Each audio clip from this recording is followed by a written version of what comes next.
परमात्मा ने ये इसलिए आपको नहीं आने दिया आप तक, क्योंकि वो पीक टाइम नहीं आया था, प्राइम टाइम नहीं आया था जिसमें आपको पार करना था। वो कब करना था? परमेश्वर ने काल से कहा था, जब काल की और परमेश्वर कबीर जी की गोष्ठी हुई थी प्रथम सतयुग में। जब सारी बात हो गई कि आप किस लिए आए हो सतलोक से, अपने परमात्मा ने अपना रूप बदल रखा था, अपने पुत्र जोगजीत का रूप बना रखा था। और ये जो काल है ये भी उस परमात्मा का 17वां पुत्र है, ये उसका 17वां पुत्र है। और इसने वहां गलती कर दी थी जिस कारण से इसको निष्कासित कर दिया। हमने भी गलती की थी, जितने भी प्राणी, चींटी, हाथी, मकोड़े, कीड़े, पशु पक्षी, ब्रह्मा विष्णु महेश और हम राजे महाराजे, ये सभी वहीं रहते थे सतलोक में। एक जैसा वहां पर हमारा शरीर था, एक जैसा खान पान था, एक जैसा सुख था। तो हम अपनी गलती से इस कंगाल के साथ आ गए। यहाँ कुछ भी चीज पूरी नहीं, हर समय हर एक चीज का अभाव रहता है। मार मार एक रोटी का काम पूरा ना होता सारे जीवन में जीव का। पशुओं ने देख ले, उसके पीछे भाग रहा है उसको खाने के लिए। इनसे पशु जैसे पशु हैं दूसरे शाकाहारी, वो सारा दिन घास चर चर के खाएं जार निकालें जार, खाएं जार निकालें जार, मर जाओ। क्या यही जीवन है? सतलोक में सारी सुविधाएं हैं, जो खाओगे वही बॉडी में ही हजम होता है, ना कोई टट्टी ना पेशाब, उसमें कुछ नहीं होता। ऐसा गजब का ना कोई। अब सोता उठते आदमी फ्रेश होता है, फ्रेश होते सबसे पहले टट्टी मास दे है। तो यहाँ तो ऐसा ही रहेगा। तो वहां चलेंगे हम जहाँ सारा सुख है, इतना सुंदर शरीर कभी व्यर्थ नहीं होते, वहां कोई बकवास नहीं आती, मन में दोष नहीं होता। जब आत्मा निर्मल हो जाती है, विकार होते ही नहीं, बकवाद करने की इच्छा ही नहीं बनती। तो ज्ञान से अब परमात्मा ने ये शिक्षा इसलिए दी हमारे को कि हम जो मैं बताऊंगा, परमात्मा ने कहा था कि जो ज्ञान हम देंगे फिर हम अपना एक दास भेजेंगे। वो तो ज्ञान परमात्मा 600 वर्ष पहले सतगुरु रूप में दे गए थे, कबीर भगवान कबीर वाणी के माध्यम से। कबीर सागर, कबीर बीजक, कबीर शब्दावली, कबीर साखी, इस तरह उन्होंने कई भागों में बांट रखा है, बाद में प्रिंट करने वालों ने। बाकी ये सभी कबीर वाणी है, जिसके विषय में गीता अध्याय नंबर 4 के श्लोक नंबर 32 में कहा कि वो परमात्मा स्वयं अपने मुख कमल से जो ज्ञान देता है उसमें यज्ञ यानी धार्मिक अनुष्ठानों की जानकारी विस्तार के साथ बताता है, और उसको जानने के बाद सब कर्मों से मुक्त हो जाता है। चौथे अध्याय के 34वें श्लोक में कहा कि उस ज्ञान को तत्वदर्शी संतों के पास जाकर समझ। तो कहने का भाव यह है कि परमात्मा ने 600 वर्ष पहले आकर ये तत्व ज्ञान बताया था। तो जब काल से बात हुई थी और परमात्मा अपने जोगजीत पुत्र के रूप में आए थे, जब काल के लोक में प्रवेश किया, किस लिए आए थे? कि हमें दुखी देखा कि ये मेरे बच्चे वहां कितने सुखी थे, कोई दुख नहीं था, कोई मृत्यु नहीं, कोई कैंसर नहीं, कोई कोढ़ नहीं, कोई बीपी हाई ना लो होता था, ना कोई शुगर बीमारी थी, और ना इनको खाने का अभाव था, मजदूर बने फिरते। काल ने हमारे को कितना मूर्ख बना रखा है। किसी के पास थोड़ा सा पद मिल जाता है तो नीचे वालों को इतना दबा के रखता है, सब अपने कर्म फोड़ता सारा दिन, उनकी आत्मा दुखा दुखा के। चाहे कोई फैक्ट्री मालिक है, चाहे कोई IAS IPS अधिकारी है, या कोई डॉक्टर इंजीनियर जज है, ये नहीं देखते तुम कर क्या रहे हो, क्योंकि ज्ञान नहीं है। किसी की आत्मा दुखावे, होय होय, उसका ये परमात्मा के बच्चे हैं। आप कहते हैं जो तगड़ा व्यक्ति और निर्बल को सताता है उसकी आत्मा रोती है। आत्मा रोती है क्योंकि वो मुकाबला तो कर ही नहीं सकता किसी भी तरीके से। ताकतवर मीन जैसे कोई पद की ताकत है, पोस्ट की ताकत है, या वैसे अपने कोई घर कबीले में घने व्यक्ति हो जाए उनकी ताकत है, स्वयं बलशाली है। तो इस तरह का व्यक्ति गरीबों को सताता है, अपने से नीचे वालों को इतना तंग करता है कि जितना वो कर सकता है बिना ज्ञान के।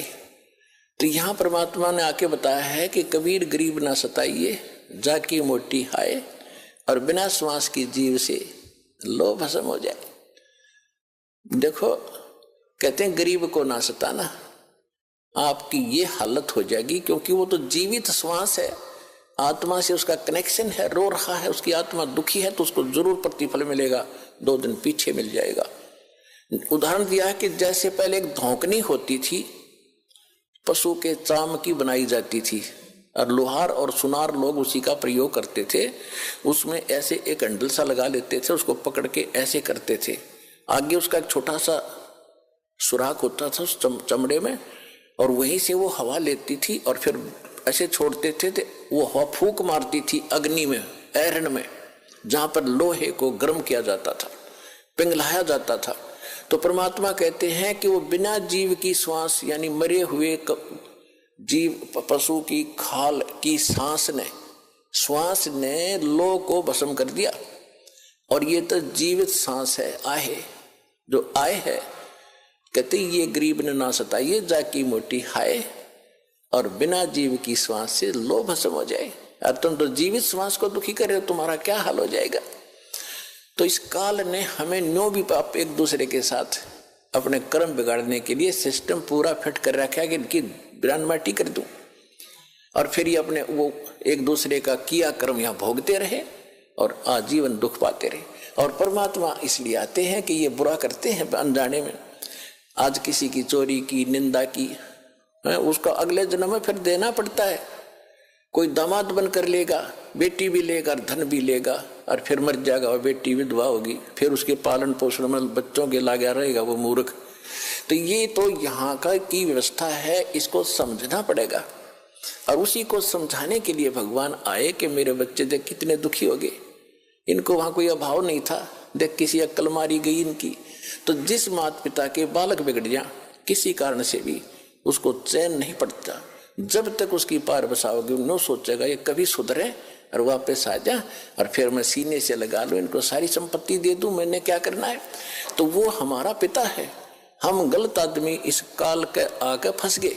ये गंदा आदमी है, ये सत्य कति झूठा कपटी, हर तरह से हमें मूर्ख बनाकर यहाँ पर फांस रहा है। इसको श्राप लगा 1 लाख मनुष्य शरीरधारी प्राणियों का आहार करने का।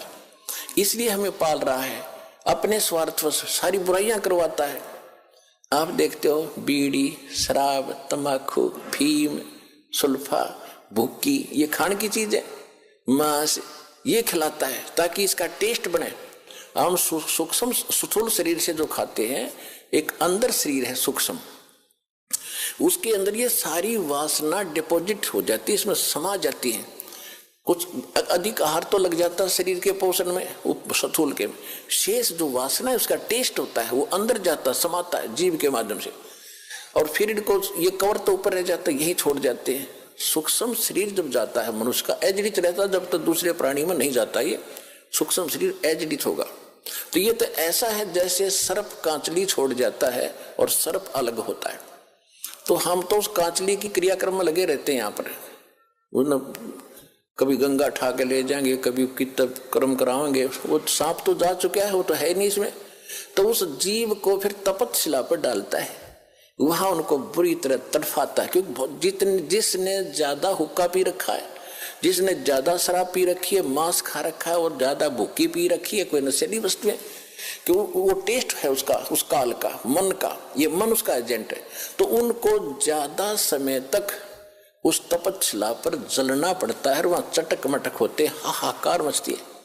जिन्होंने थोड़ा ये बकवाद कर रखी होती है, वो थोड़े समय तक तपतशिला पर रहता है। तपत की टुकड़ी एक तवी है, तवा समझ लो, बड़ी ये तई होती है, बड़ी बड़ी रोटी बनाने की, इन पर रखते हैं भट्ठियों पर, इस तरह की बहुत बड़ी है पत्थर की, और उसमें अपने आप गर्म होती है, उसके फारेनहाइट का भी अंदाजा नहीं कितनी गर्म है।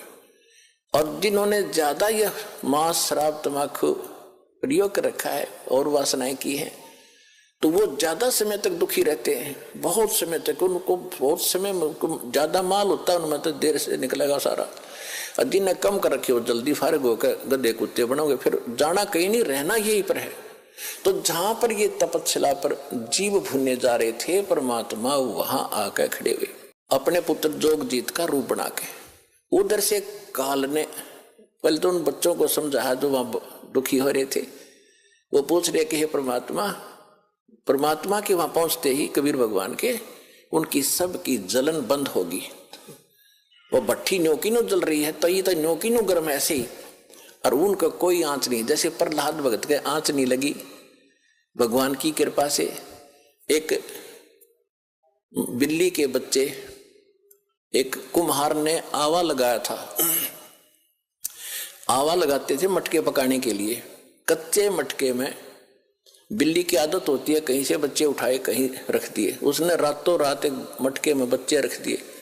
कुम्हार ने वक्त से आकर वो घड़ा नीचे दाब दिया, पहुंच गया जहां भी ठाठा धर दिया फटाफट जल्दी में, और अगले दिन उस दिन आग लगा दी उसमें। फिर वो बिल्ली आई घूम फिर के आहार करके, तो उसके चारों तरफ रोए, हाहाकार मचा रखा, बच्चे म्याऊ म्याऊ करे। तो कुम्हारी बड़ी दयालु थी, भक्त सी भगवान की पूर्व जन्म की। वो संस्कार देखो कैसे बिगड़ते हैं और कैसे बनते हैं। तो उस कुम्हारी को पता लग गया कि ये तो बिल्ली के बच्चे इसकी मटके में रह गए और अब हमारे वश से बाहर की बात हो गई। और अब माँ को पता होता है बच्चों का कितना दुख है। वो भी माँ थी और बिल्ली भी माँ थी। तो कुम्हारी ने मालिक से अर्ज लगाई, हे परमात्मा, हम पर पाप बनेगा, गलती बन गई, हे दाता इसके बच्चे बचे। उधर से वो बिल्ली भी पुकार रही थी। तो मालिक ने क्या किया, देखो पूर्व जन्म के दास जो आपको कह रहा है ये काल कैसे बर्बाद कराता रहा, क्योंकि ऐसी परिस्थितियां पैदा कर देता है कि हम अपनी पूंजी को नाश करते ही रहे। अब देखो आपने पुणात्मा, ये तत्व ज्ञान है। ये रामकृष्ण की स्टोरी तक कोई सुना देगा, खड़ा होगा, कितने भी सुन लियो तुम, 5-4 संस्कृत श्लोक बोल देगा, तुमने राजी कर देगा, दक्षिणा लेगा और ये होता ही रहा अभी तक। ये तत्व ज्ञान है जिसका सब तरह का निष्कर्ष निकलेगा। अब प्रश्न चल रहा है कि तुम्हारी चोरी हो रही है, तुम यहाँ पूंजी कभी इकट्ठी करते हो, फिर चोर कैसे कैसे तुम्हें लूटते हैं ठग। अब जैसे एक टटीरी थी, महाभारत में प्रकरण आता है, ये सच कथाएं हैं। आज तो वैज्ञानिक पाक गए, इनमें ना समझ माती ना हो, बाकी सच्चाई मिटा नहीं करती किसी के ना मानने से। महाभारत में एक कहानी आती है कि एक टटीरी पक्षी है, टटीरी, उसने कुरुक्षेत्र के मैदान में अंडे उत्पन्न कर दिए। जमीन पर पैदा करती है वह अंडे, और उधर से क्या हो गया, महाभारत के युद्ध का समय वही उसी दौरान खड़ा हो गया। चारों तरफ से, दोनों तरफ सेना खड़ी होगी, आन लगी। तब उसने देखा है तो कमाल हो गया, तेरे बच्चे मारे जाएंगे, घोड़ों के, हाथियों के पैरों के नीचे, रथों के नीचे आके कट जाएंगे। तो उसने भगवान से अर्ज लगाई, हे परमात्मा मेरे बच्चों की रक्षा करना। अब देखो दास जो आपको बार बार बताता है, तो उसी समय परमात्मा ने उसकी अर्ज सुनी। ऊपर से इंद्र के हाथी का एक घंटाड़ा टूटा। 88,000 मन का था, 88,000 मन। एक मन 40 किलो का होता है। 88,000 को गुणा करके देख लियो कितने क्विंटल बनेंगे 40 से। तो वो आके गिर गया, इतना भारा। अब उस महाभारत के युद्ध में किसने फुर्सत थी, इसने देखा, किसने देखा। महाभारत हो गया, 18 करोड़ आदमी कट के मर गए, और वो अंडा के आंच भी ना लगी, वो नो के नो बच्चे बन गए, वो नो के नो अंडे सुरक्षित पाए। फिर बाद में देखा भाई यू क्या है, ना होता है, वो सब ने लाग लू कब गिरा टेढ़ा, तो बच्चे पाए नो के नो, और टटीरी वहां आकर बैठ गई। तो कहने का भाव ये पुणात्मा, टटीरी ना तो राम की पूजा करती थी, ना श्री कृष्ण न जाने थी, ना कोई विष्णु उस समय जानती थी, किसी को नहीं जानती थी। इसी तरह ना बिल्ली जानती थी किसने पुकारूं, आत्मा रोए थी उस समय परमात्मा। आत्मा परमात्मा को याद करती है, चाहे पशु की है चाहे पक्षी की। और उनकी सुनाई कैसे होती है, अगर उनके पूर्व जन्म के कोई पुण्य उनके साथ थे तो वहां बचाव होता है। जैसे दास पहले श्री राम, श्री कृष्ण जी का, विष्णु जी का पुजारी था, हनुमान जी का पुजारी था, और घर में जो भी सुख हो रहे थे, सुख हम पहला सुख मानते थे, संता ब्याह हो गया, विवाह के बाद बेटा बेटी हो गए, क्या बात हुई, और सोचते थे मेरे भगवान ने दे दिया, श्री राम ने दे दिया, कृष्ण ने, जो सा भी सामना आ जाता उससे का शुक्रिया कर देते थे। ध्यान में आते ही हाँ हनुमान जी ने दया कर दी, बाबा श्याम जी ने दया कर दी। अब दया, अब पता चला, सूक्ष्म ज्ञान की रोशनी से पता चला कि ये तो हमारा पूर्व जन्म का संस्कार ही हमें मिल रहा था। जैसे पास हो गए बच्चे, इसी में खुशी मनाते हैं। बच्चे को तो वही बड़ी भारी बात होती है और बड़ा हर्ष का काम होता है कि पास हो गया, हो फिर नौकरी मिल गई, कहना है क्या, अच्छी सर्विस मिल गई। तो ये सब हम अपने इन भगवानों को देते थे जिनकी हम पूजा करते थे, श्रेय उनको देते थे, क्रेडिट। अब पता चला ये तो कुछ कर ही नहीं सकते थे।